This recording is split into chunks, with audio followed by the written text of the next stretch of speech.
Okay, so I want you to picture this. Mm.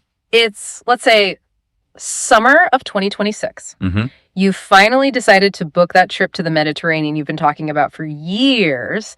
You're thinking, crystal clear water, seafood, ancient ruins. Sure. And Albania is right at the top of your list. Everyone's talking about it. It's beautiful. It's affordable. It is the place to be. It really is. But then you're scrolling through your newsfeed, maybe looking for hotel recommendations, and you see a headline that just makes you drop your phone. It's all over the regional media, and it says, quote, "Do sex while traveling, get 6 years in prison." That is definitely the kind of headline that just ruins the vacation vibe instantly. Instantly. I mean, my immediate reaction isn't, oh, good, they're fighting crime. My brain goes straight to, wait, is there a morality police now? Yeah. Are holiday flings illegal? Is this some sort of dystopian crackdown on tourists? I mean, it sounds terrifying for a casual traveler. Like, do I need to sign a celibacy pledge at customs? It does sound like that. Mm-hmm. And honestly, it's a masterclass in how not to write a headline if you want to support your tourism industry. Ah, Because while it grabs your attention, it completely buries the actual legal reality. okay, so just to be absolutely clear before we unpack this whole thing, Uh-huh. if I go to the Albanian Riviera and I happen to hook up with someone, am I going to prison for 6 years? You are not. Yeah. No. You can keep your vacation plans. You are safe from the morality police because, well, they don't exist. Okay, phew. So if it's not a ban on holiday romance, what on earth is this actually about? This is a massive viral misunderstanding of a specific Article 108B of Albania's new draft penal code for 2025 and 2026. Mm-hmm. The article is not titled "Don't Have Sex on Vacation." Its actual title is "Organization of Travels for Sexual Purposes." Organization of travels. Okay, that is a significantly different sentence. It is. This law isn't targeting tourists or, consensual partners. It's targeting the logisticians, the facilitators. The people acting as the travel agents for the underworld. Exactly. Okay, so that's the hook. But today's deep dive is actually about using this clickbait headline as a doorway into something much bigger. Mm-hmm. We're looking at a country that is attempting a massive high-stakes pivot. Albania is transitioning from being a source of trafficking, where people were taken from, to becoming a destination hub. Right. And they're rolling out this aggressive new penal code to try and catch up with these digital crime networks that are, frankly, invisible. It's a fascinating case study in modern justice. Yeah. And to understand it, we're going to pull apart a stack of documents. We have the text of the draft penal code itself. Okay. A really gritty 2025 judicial analysis by the Psychosocial Center, VSRA, which is basically a report card on the courts, plus security reports from the U.S. State Department's OSAS Bureau, and some geopolitical risk assessments to tie it all together. Let's start with the law itself. Article 108B, you called it the logistics law. Why focus on travel specifically? Why not just prosecute the exploitation? Because the nature of the crime has changed, and the law is trying to get upstream. Article 108B is designed to punish anyone who organizes travel or activities with the specific intent of facilitating sexual crimes. And the sentence is pretty severe. 2 to 6 years imprisonment.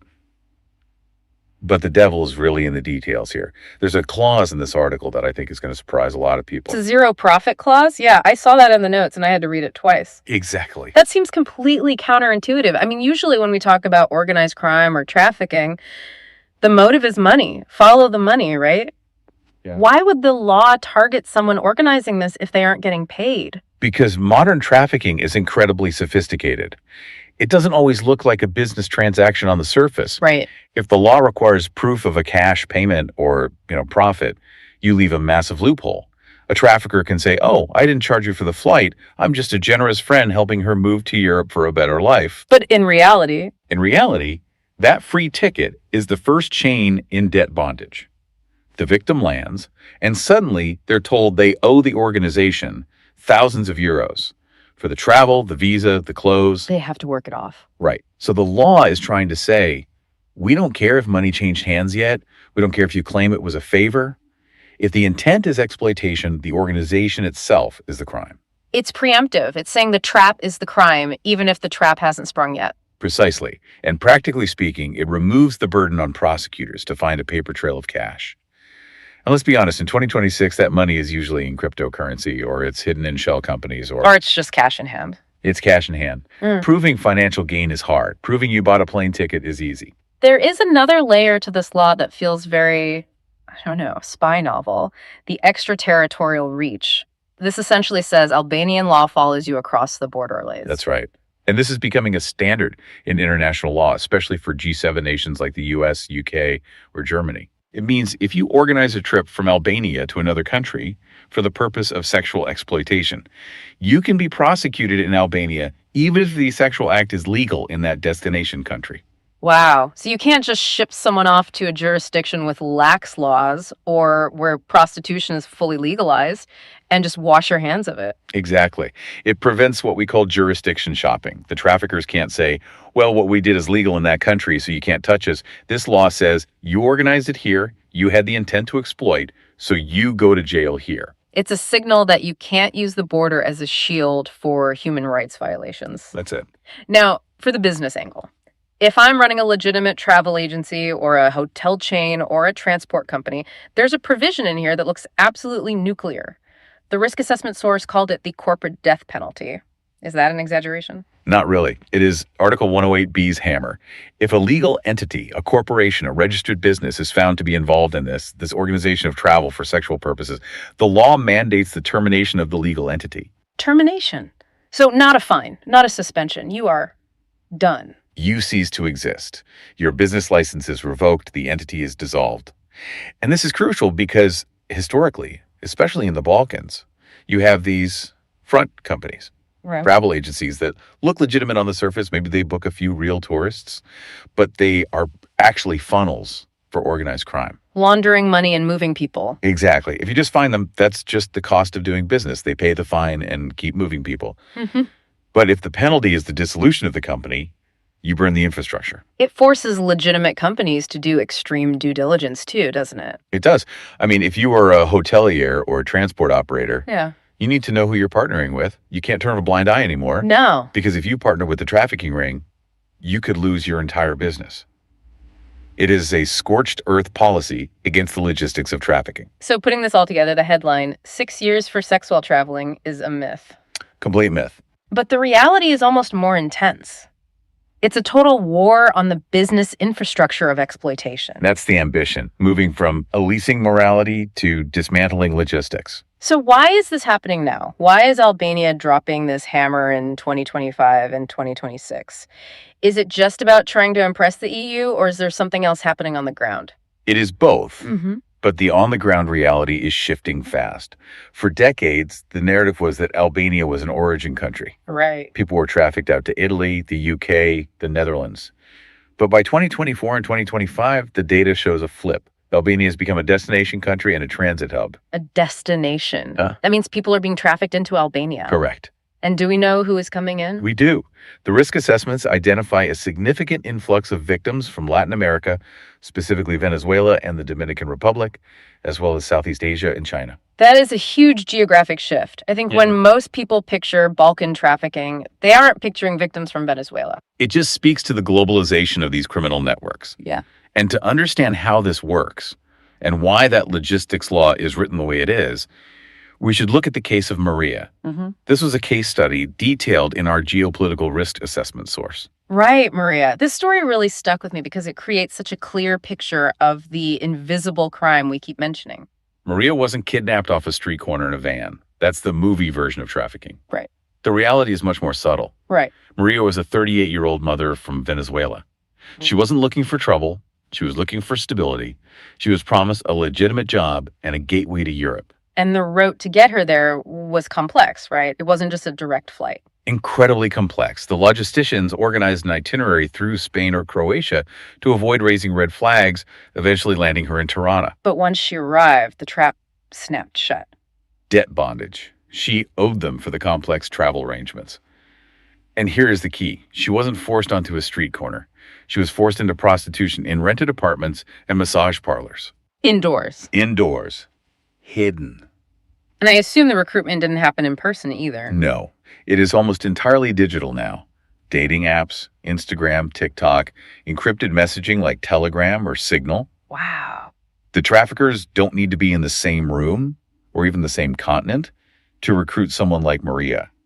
So when we look at Article 108B again, it makes perfect sense. It's trying to intercept the crime at the digital and logistical level, booking the flight, renting the apartment, because once a victim is inside that apartment, they are invisible to the police. That is the theory. Yeah. If you can catch the person booking the flight or the person setting up the date on the app, you stop the crime before the victim is harmed physically. But, and there is always a but, when we talk about ambitious legal reforms in transition economies, passing a law is one thing. Enforcing it is another. That's the critical gap. You can write the perfect law, but if the machinery of justice is broken, it's just paper. And we have this report from the Psychosocial Center, VITRA. They analyzed judicial decisions from 2024. Basically, it's a report card on how Albanian courts are handling these cases right now. And looking at this, it is concerning. Concerning is polite. Vitra analyzed 11 specific decisions. First off, the stats confirm the internal nature of the crime.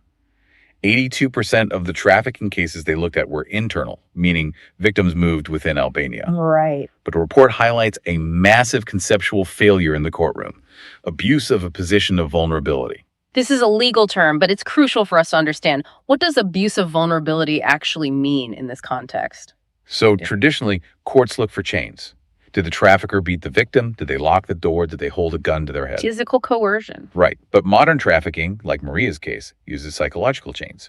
Poverty, lack of legal status, fear for your family back home. Abuse of vulnerability means the victim didn't say no because they felt they couldn't say no. They had no real and acceptable alternative, to quote the definition. Exactly. So if you're in a foreign country, you don't speak the language, you have no money, and your employer has your passport, you aren't physically tied up, but you're absolutely a prisoner. Yeah. But the Vitra report shows that Albanian judges are still missing this.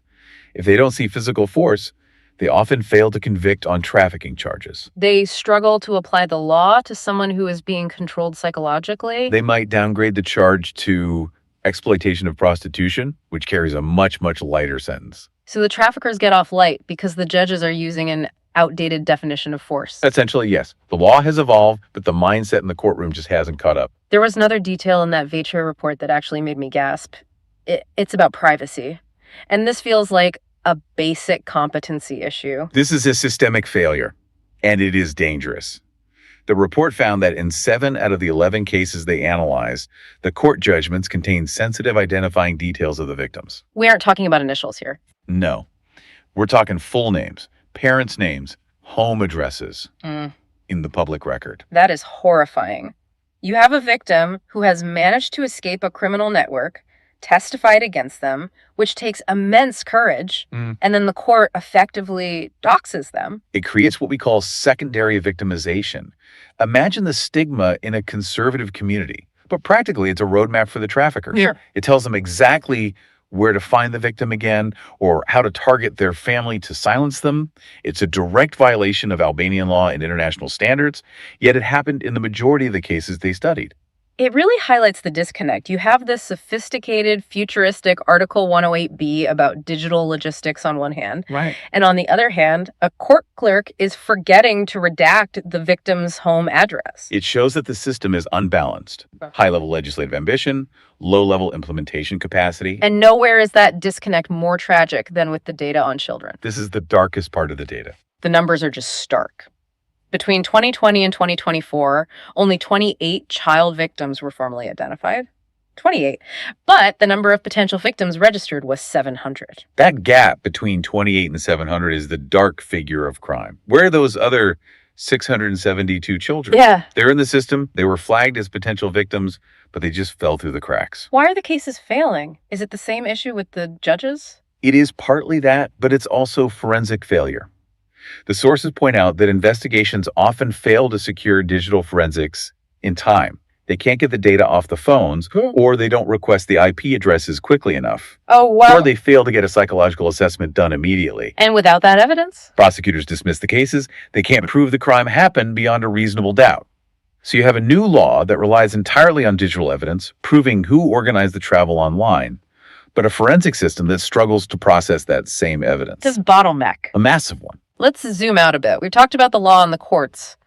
But if I'm a business person or a traveler heading to Albania in 2026, what does the actual security landscape look like? We have the OZC report here. Is it the Wild West? Not at all. It's actually a mixed bag, but mostly positive for the average person. The good news is that violent crime, murder, assault, and property crimes like theft are actually down. Okay. Albania is rated medium for crime threat and low for political violence. It's generally very safe for travelers. Right. But aligned with everything we've been discussing, sexual crimes increased by 2.9%, and financial fraud, that surged by nearly 104%. Whoa, 104%. That is not a statistical error. No, that is a trend. Yeah. It suggests that the criminal networks are pivoting. They're moving away from brute force robbing banks or people and into scams, fraud, and complex financial crimes. If it's the pattern. Again, if it's the pattern of the logistical criminal. So the streets are safer, but your inbox is dangerous. That is a good way to put it. The threat is becoming virtual. Now, amid all these heavy stats, there was one specific case from late 2025 that the sources mentioned as a win. The Vladimir Rama case. Yes. This happened in October 2025. It is a significant moment for international cooperation. Set the scene for us. Vladimir Rama was an Albanian national. He had been sentenced to 6 years in prison in Italy for sexual violence. He fled back to Albania, likely thinking he could use the old strategy. The hideout in the mountains strategy. Exactly. He was hiding in Tropoje, which is rugged, remote terrain in the north.